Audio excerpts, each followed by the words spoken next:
Welcome back guys to another video. Don't forget to subscribe and let's started chapter 4 Naruto, A Love for Milim. Chapter 4, The Not Romantic Confession, and the Planned Marriage. The people of the Empire had been whispering that word lately. It annoyed Milim to no end. Not because she disliked that word or something alike, but because they brought her name along with Naruto's when they're talking about that. To finally official Naruto-sama as our emperor, they said, or, to help our empress confess her feeling, or something along those lines. It annoyed Milim because some of, perhaps all, their words were absolutely true. She loved Naruto. How could she not after so many years had passed and the many things they done together and everything they had been through, not to mention Naruto liked to tease and flirting with her, sometime he even dared to seduce her, how could she not? But there was a glaring problem. This kind of feeling was new to Milim and she was afraid that Naruto did not really feel the same as her. Perhaps it was a paranoid side of her, not because she did not confident with herself but her body was not gorgeous like Eskina. It was a common sense that men often preferred big-breast women over someone like her. But she somehow convinced that Naruto was different. Even so, she was still afraid to let the blonde know. However, they had been kissing for numerous of times. It meant Naruto loved her too, right? Yes, that's right, Naruto loved her too. If not, then why would he bother showing so much affections toward her? The only sense thing was that Naruto loved her as well. The problem was how to make the blonde admitted that he loved her. As awesome as she was, telling the blonde that she loved him was a feat even the mighty her could not handle. Not only it embarrassing but also she afraid if that was not true, and the feeling of rejection. She did not want to feel it. But if Naruto was the one who confessed first, she did not need to think of what if. And so, Milim averted her blue eyes to the blonde-haired man who's sitting right on her right side, seemingly lost in his own thought. Naruto. Naruto blinked his eyes when the soft tone of Milim invoked his ears. Yes, my dear Milim. What is love? That certainly was not something he expected coming from Milim's sexy mouth. He was genuinely surprised. Love, what about it, Milim? This is the first time in our hundreds years being together you ask me that. Have you finally realized that you have fallen in love with me? I want to understand it properly. Besides, I'm curious whether you have fallen in love with me. Your past actions were showing that you have fallen to the mighty me. That's the reason you kept pestering me to kiss you or stealing my kiss. No. Well, we have been through this conversation, right? Why you have to take responsibility for turning me into half-dragonoids. With your blood runs through my vein, it is impossible for me to control my lust without feeling your warmth. Why you have to be grateful that I managed to control myself from taking your innocence.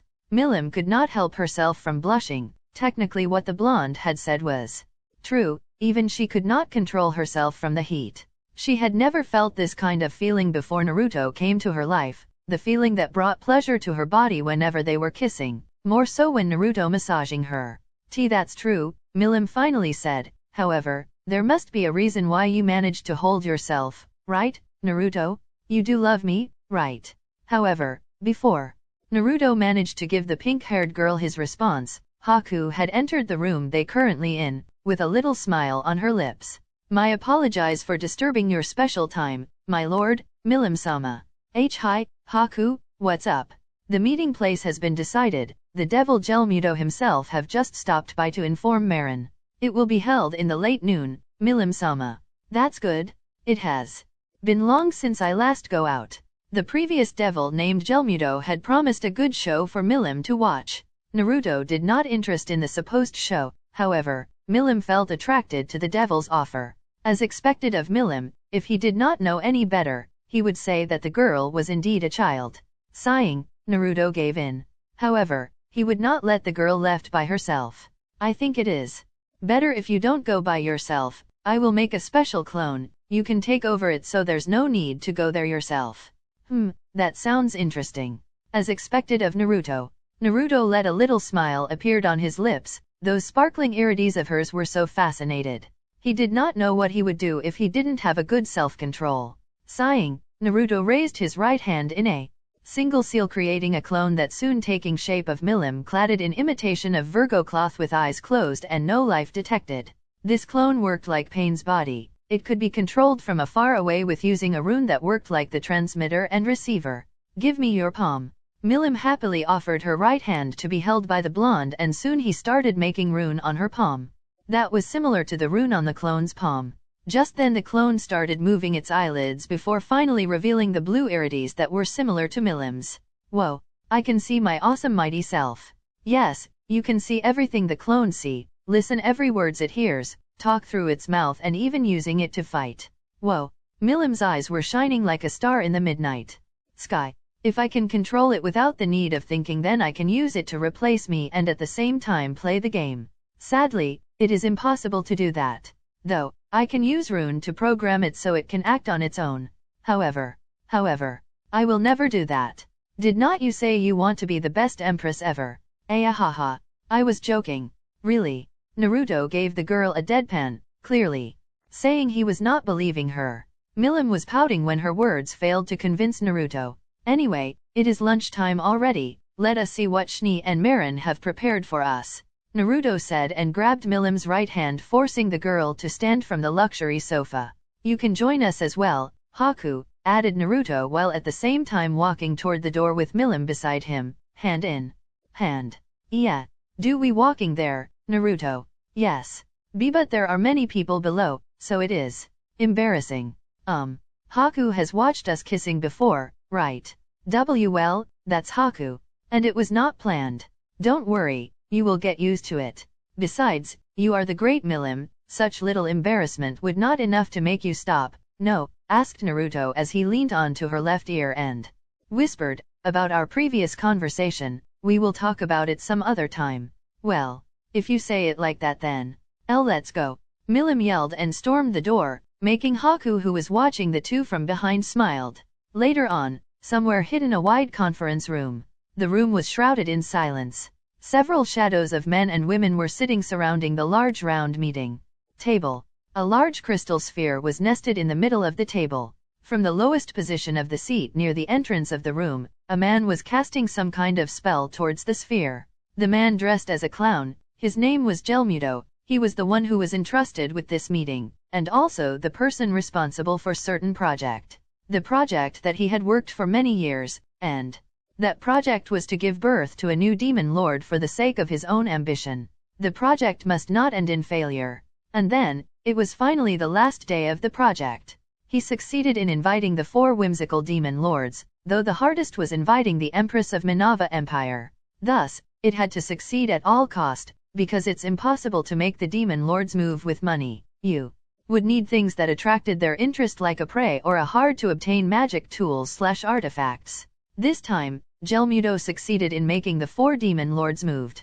In other words, the compensation he paid was enough. When the time came for the birth of a new demon lord, the other demon lords would not stay silent. If a fool freely calling himself a demon lord, he or she would be killed, because they invoked the demon lord's wrath.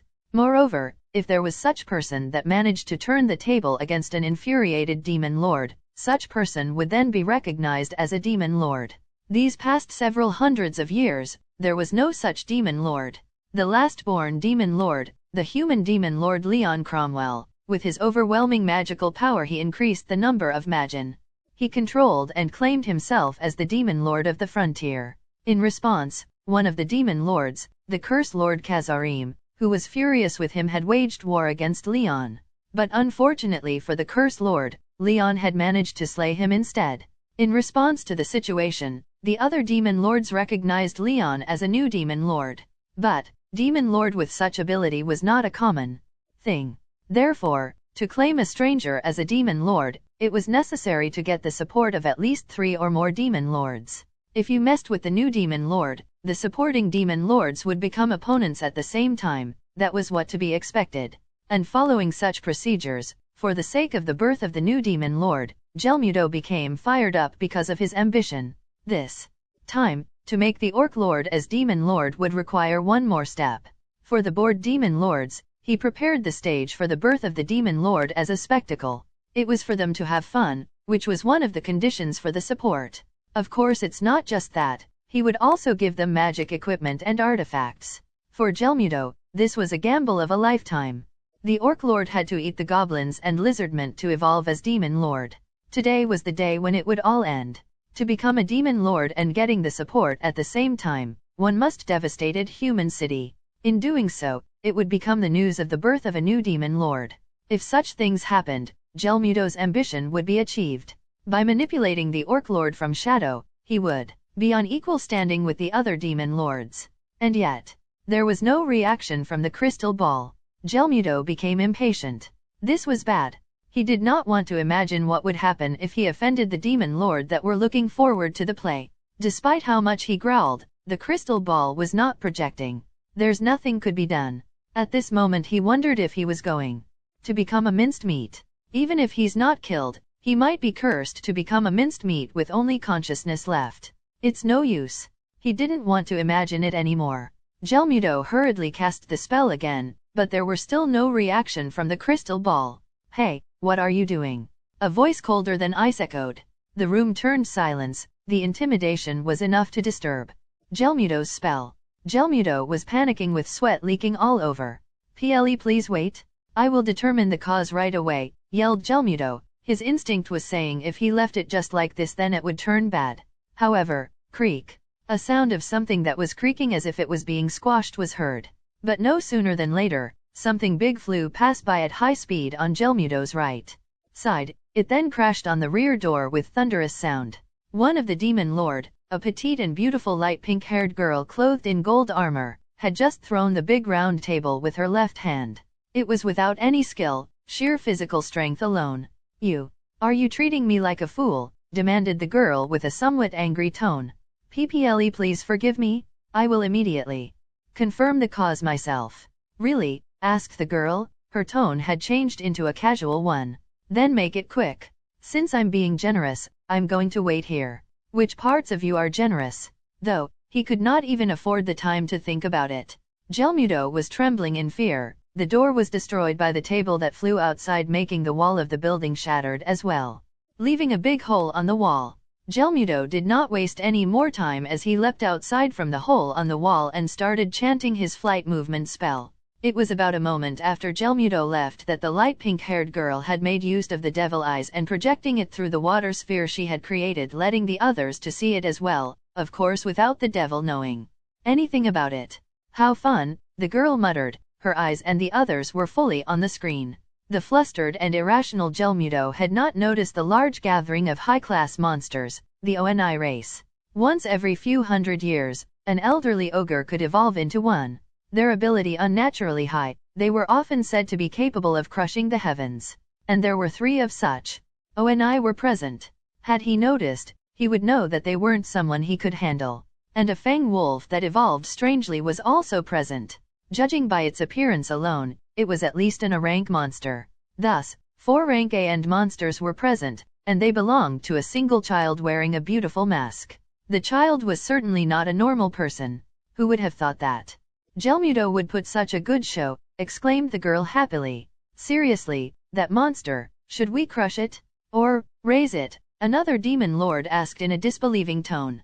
His eyes were fully on the screen, which showing Gelmudo being toyed by the child. No getting a head start, one of the male demon lords responded. Though, negotiating to make it a servant is allowed.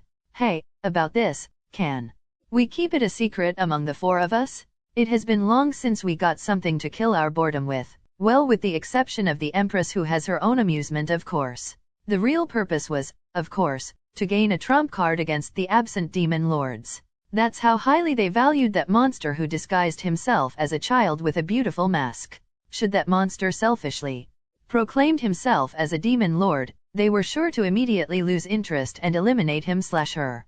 However, that time had yet to come. Thus, the 4 likely 3, because they were all understood that the Empress had no interest with making the monster a servant. She had many of it already knotted and formed a new coalition. Had the demon lords move at this time, Rimuru's fate then would be very different.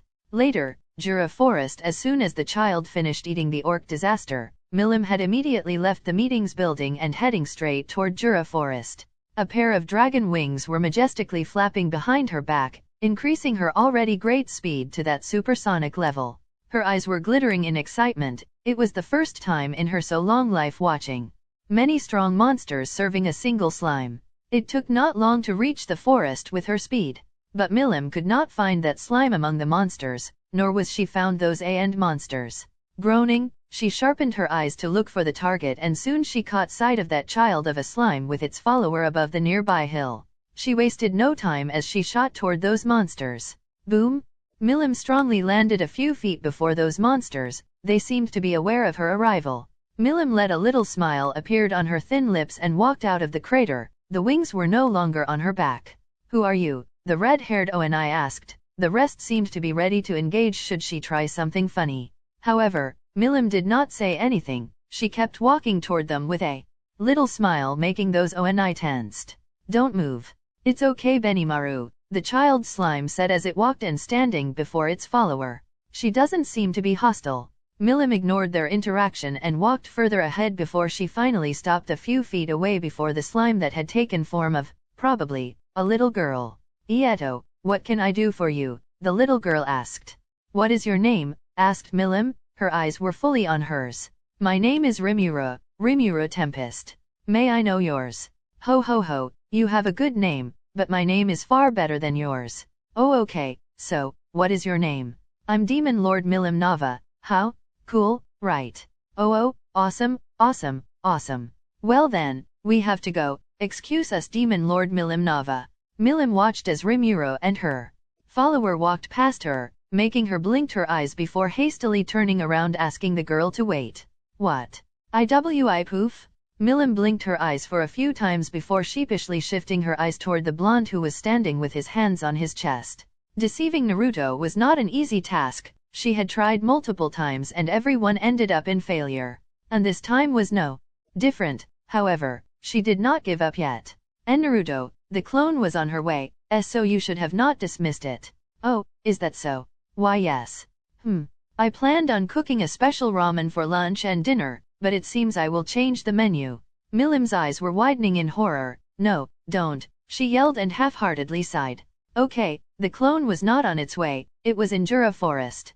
So, will you make me ramen? That's my Milim. Come, let us visit your shrine first before we return to our residence. 3 months later the conference room looked the same as always, however, there's a small differentiation compared to the usual. The number of the chair that surrounded the round table had increased, it were now consisting of 26 chairs. It was the first time for Milim to participate in the meeting. Actually she was not needed in the monthly meeting like this since this was Naruto's council. However, due to Milim's change of heart to be the best empress in existence, so now this council was Milim's. Naruto would minimalize his role to that of the actual prime minister. He would assist Milim in her reign of becoming the best empress. It is nice to see you again. More so with Milim finally decided to involve herself in the empire's affair. In response to Milim's desire, this council is no longer mine, we are all Milim's council from now on forward. Now then, your majesty, you can begin. Of course, N.A. Prime Minister Naruto. Now then, my ministers and counselors, I want to listen to everything you have done so far. You will begin explaining, Escana, and Fludel will start after you done, and so on. Hi, your majesty, Escana said and stood up. I will begin with the statistic of the people who lives in capital. Until a week ago, the number of people who lives here has reached 4 millions. Halves of them are between 15 to 30 years old and the rest are children with number below 500,000 and followed by people above 30 years old. That is without including the police who are stationed inside the capital. I will not reporting about the people's prosperity because it is the Ministry of Economic and Prosperity to report, and so I will move forward toward the current project we the capital's government handle, capital's railways. Otherworlders industry has finally succeeded on creating the magical transportation called Mac Train. So far they have managed to finish 5 of it. The railways that connect all around the capital will hopefully finished before the month ends. Only then the people of the capital can travel from the capital corner to another with ease and in a short time. We have discussed it with the Ministry of Technology and Industry along with the viceroys of all the 10 cities to start building railways that will connect the cities and the capital. Further detail will be delivered by the Minister of the Ministry of Technology and Industry. And so I will continue about the problem we have faced so far. Escana paused as she inhaled and exhaled before continuing her report. Milim's eyes had lost its light, her mind was suddenly overwhelmed by all-consuming blankness. She did not know what the woman had just said, nor was she followed the woman's explanation. She had stopped following her words the moment she began explaining the railways. She did not know anything about what she had said. It's true that Naruto had explained everything to her night prior, but she forgot about that. In the end, when Eskina finished explaining her report, Milim could only smile and muttered, "Oh, good job, Eskina. You have done well, I'm so proud of you. I'm not worthy of such praise, but thank you so much for your kind words, Your Majesty. Now Fludel, you can begin." An old man beside Eskina nodded his head and stood up. He bowed his head to both Milim and Naruto before began his report. "I will be reporting on behalf of Ministry of Education and Entertainment. I will begin with Education Department.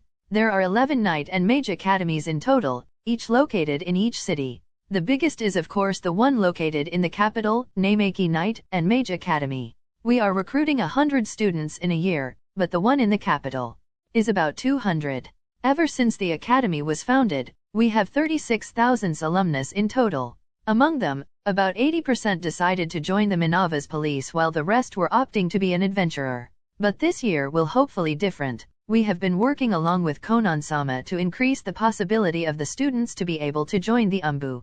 So far, from the 11 academies, we have filtered 20 of the students who may pass the test of becoming an UMBU. Also, we have been working on creating a festival for the students. This festival has two purposes. First, of course, to present an entertainment for Her Majesty, while the second is to create a rivalry among the academies.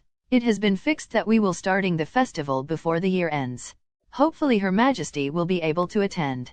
So far we don't have any problem that halting our process, and so I will be moving on the entertainment department." The old man paused as he lifted up the paper on his hand, changing it with the entertainment part.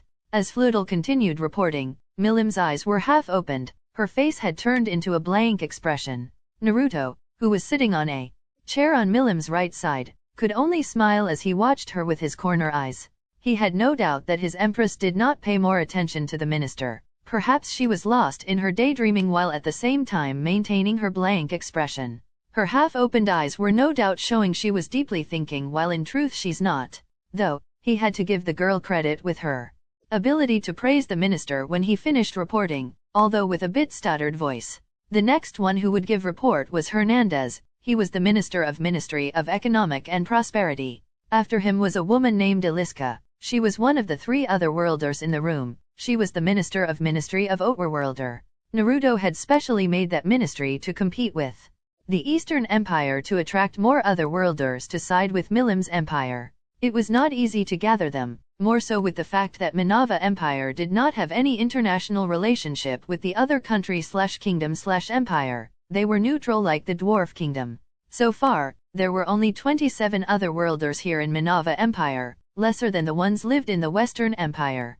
It took a while for all the counselors to finish their report, and longer time needed to solve the problem with a proper solution. When the counselors asked Milim her opinion, Milim fast at offering the best response she could muster. "Naruto will give you the best solution." She said that with much confidence and a big smile, seemingly having figured the best way to lead the meeting, namely, relying on Naruto. As expected of Milim, and thus, despite Naruto's effort to minimalize his role, he ended up doing everything on the girl's behalf. Was not he supposed to assist the girl and not doing everything for her? What was the point of her being the head of the council if he was still doing everything? Though, despite his, inwardly, protest, he did not denying her words. At least Milim had managed to stand this boring meeting, and perhaps soon she would be better at handling this kind of meeting. And so, again, Naruto gave the best solutions he could think of, and some of them with the help of Eskina, who was his most competent subordinate. The meeting finally ended right before the lunchtime, and the counselors had left the conference room, leaving Naruto alone with Milim. However, they did not leave without leaving a glaring question that managed to shade Milim's cheeks with pink color, Naruto's cheeks too to some degree. When will Naruto-sama marry Milim-sama? Was that surprising question. Naruto, started Milim after a moment of silence. Her eyes were fully on his. "You are my prime minister and I'm your empress, right?" That certainly piqued Naruto's interest. "Yes." "What of it then, my dear Milim? I can command you to do as I please, right?" Naruto now knew what Milim would command him to do. He had no doubt that was something related to the question left unanswered by the people before. Sighing, Naruto decided to play along with the reluctant-looking Milim. That is technically true, you can command me to do as you please. But milim, it hurt me that you see me as a mere subordinate. I don't have any value to you, huh? Did it mean that all things we have been through together were only for fun to you? I thought I mean something special to you. No, it's not like that, yelled milim. Her face was showing her utmost denial toward what had he just said. Naruto has always been someone important to me. Seeing you as my subordinate have never crossed my mind. It is quite the opposite. I see you as my closest friend, as someone I cherish and love dearly. So you finally admit that you love me, milim? Took you long enough. I've been waiting such words coming out of your mouth for hundreds of years now. Milim's eyes widened in realization. Naruto had taken advantage of her earlier words to make her confess. It should go another way around. The one who should confess was Naruto, not her. He had manipulated her? How cruel! Oh, milim, said Naruto with a mischievous smile as he pulled the girl into his embrace. Don't be shy, I love you as much as you love me, my dear milim, maybe more. You are cruel, Naruto, said milim as she tightened her hands around Naruto's body. How could you say all those words just to make me confess? I'm not cruel, milim, you are? Which part of me is cruel? You are the cruel one here by doubting my feeling and used that to force me expressing it. Then, tell me, what will you command me to do when you asked that question? You that is Ieto, I want, you are going to use the Empire Monarchy to force me to confess. No, no, so what? Milim paused and buried her embarrassed face deeply on Naruto's chest. I want to ask you to, marry me. Milim's stuttered yet honest voice managed to surprise Naruto. The surprised expression lasted not long as a little yet happy smile appeared on his lips. Naruto tightened his embrace and put his chin above Milim's head. I should be the one to ask you that, milim, not another way around. So, does that mean you agree on marrying me? No, the one who agrees on marrying me are you. No, I guess you're right. Naruto's smile grew wider as he kissed Milim's head. Milim too was smiling, enjoying the affection the blonde giving. The two were content with the silence that accompanying their moment, before Naruto finally decided to have a special lunch just for the two of them. Thus, they disappeared from the conference room and appeared on the top of the castle. Naruto let Milim off of his embrace and raised his hand in a rem seal, a wooden table with two chairs coming into existence soon after. It was followed by the cloud which suddenly moved to block the sunlight that raining the castle. Naruto let a satisfied smile and guided Milim to sit on one of the chair. He then sat on another chair on the opposite side of Milim and offered her his most charming smile he could muster. I have created a clone to prepare the lunch. In the meantime, let us discuss our marriage. End chapter. The next chapter will mainly be about Monster City Tempest and Rimuru's meeting with Yuaki. It will be longer than any chapter. Hopefully it will not. Welcome back guys to another video. Don't forget to subscribe and let's started chapter 4 Naruto, A Love for Milim. Chapter 4, The Not Romantic Confession, and the Planned Marriage. The people of the Empire had been whispering that word lately. It annoyed Milim to no end. Not because she disliked that word or something alike, but because they brought her name along with Naruto's when they're talking about that. To finally official Naruto-sama as our emperor, they said, or to help our empress confess her feeling, or something along those lines. It annoyed Milim because some of, perhaps all, their words were absolutely true. She loved Naruto. How could she not after so many years had passed and the many things they done together and everything they had been through, not to mention Naruto liked to tease and flirting with her. Sometime he even dared to seduce her. How could she not? But there was a glaring problem. This kind of feeling was new to Milim and she was afraid that Naruto did not really feel the same as her. Perhaps it was a paranoid side of her, not because she did not confident with herself but her body was not gorgeous like Escana. It was a common sense that men often preferred big-breast women over someone like her. But she somehow convinced that Naruto was different. Even so, she was still afraid to let the blonde know. However, they had been kissing for numerous of times. It meant Naruto loved her too, right? Yes, that's right. Naruto loved her too. If not, then why would he bother showing so much affections toward her? The only sense thing was that Naruto loved her as well. The problem was how to make the blonde admitted that he loved her. As awesome as she was, telling the blonde that she loved him was a feat even the mighty her could not handle. Not only it embarrassing but also she afraid if that was not true, and the feeling of rejection. She did not want to feel it. But if Naruto was the one who confessed first, she did not need to think of what if. And so, Milim averted her blue eyes to the blonde-haired man who's sitting right on her right side, seemingly lost in his own thought. Naruto